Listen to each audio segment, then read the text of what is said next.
left side. Right foot, right side. The importance of this is that your bum's touching the wall. I don't want to see people turning like this and the back touching the wall. You've got to make sure that that bum is touching the wall and that you're still bent down in a wrestling position. Hands are touching the wall, spin, bum touches. Yeah, does everyone understand that? Yeah. So if we go to the left side, which foot do I lead with? Yeah, right side, right foot, good. Let's go. When you're in wrestling stance, you still want to be solid. So my knees are bent, my arms are out in front of me. That's my position, yeah? I don't want my arms out, my legs straight like this. Knees are bent still, my arms are out in front of me. Now what we're going to do, the side that we're turning to, I'm going to pull that arm in, I'm going to throw this arm right round. So from here, I'm going to pull my left arm in, I'm going to throw my right arm round. I'm going to bring it to my waist like that, and take your grip. Exactly the same movement. Every bit's as important as each other, but the footwork's what's going to get you in and out of trouble. Yeah? We're going to do the same thing we've just been doing, but we're going to use his arms this time. So from here, I'm going to use that motion. I'm going to pull him forward, and I'm going to pivot on that left foot, and my hip goes out. My bum needs to touch against his opposite leg. I don't want my bum touching here against his closest leg. I want it against his furthest away leg. Arms are on the inside. From there, I pull, and I do that same motion we've just done. I pull this to my waist, and this goes round and grabs my hand. I pivot on my foot.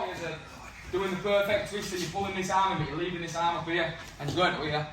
From there, Corey's probably stronger than me, just grab around my waist. But I lift your head back. He's stronger than me, he's going to take me back. I need to get his head down towards his hip if I want to take him over. That's why that arm's got to swing all the way across. So when I do go, boom, his head's down already, look where his head is. Yeah. Now from there, as Corey starts to lift up, you try to lift up, Corey. He's struggling from there, he's going with me. Yeah? Make sure that you bring that arm as close to that hand as you can. Even if you don't reach it, you'll be a lot closer than leaving your arm back here. Next time I want to turn my back against my opponent, I never want him going backwards. Yeah? It's not like we're doing a foot sweep or a trick. I'm turning my back 180 degrees to him. If Corey's going backwards and I try to throw him, boom, I'm going back with him. Yeah? I need Corey to be pressing against me if I want to turn my back to him. A little thing I like to do is keep my hands on the inside and I put my head to the shoulder that I'm going to throw. Here, I put my forehead there and keep this. When I put my forehead here, this keeps his head looking up. So, and from there, I'm going to push Corey back.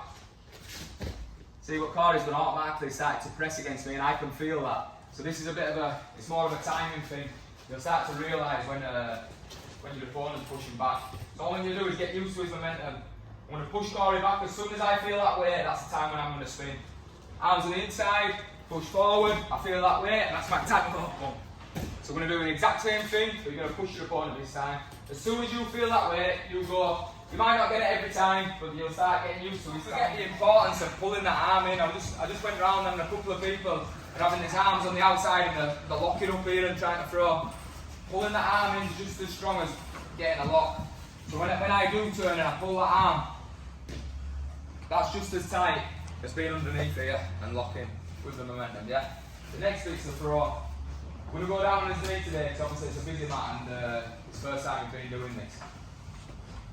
Everything's the same. Push forward, I feel his weight push back, I pull in at this arm, I pull it to my waist, he swings round, my hip goes to his outside leg. Now from here what I would do, I bend my knees and I'm going to swing him like a golf club, just like I swing a golf club.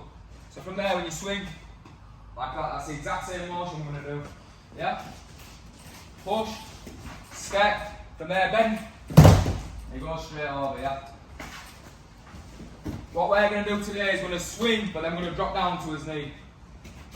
Push, pull, turn. All I want you to do is go down to his knee, but I want you to get used to that swinging motion of your arm. I'm going to drop down my knee and swing. He's going to land that. Throw for scoring in Sambo, MMA, wrestling, whatever. Sambo and wrestling is a 4-point throw. From feet to back and landing them, that's a 4-point throw. So anyone who's doing Sambo on the weekend is going to get 4 points and possibly a pin. In my opinion, it's probably one of the strongest pins you can get. So when you took someone over, I've gone in, I've took Corey over. From here, as I say, I always keep this arm. If I let the arm go and Corey starts kicking out, I'm in a bit of trouble then, yeah?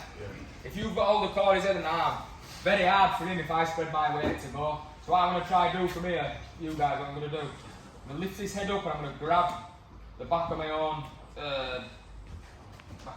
Hamstring, yeah. So back on my own hamstring here, I'm going to keep that tight. I'm going to push my foot and keep his head tight.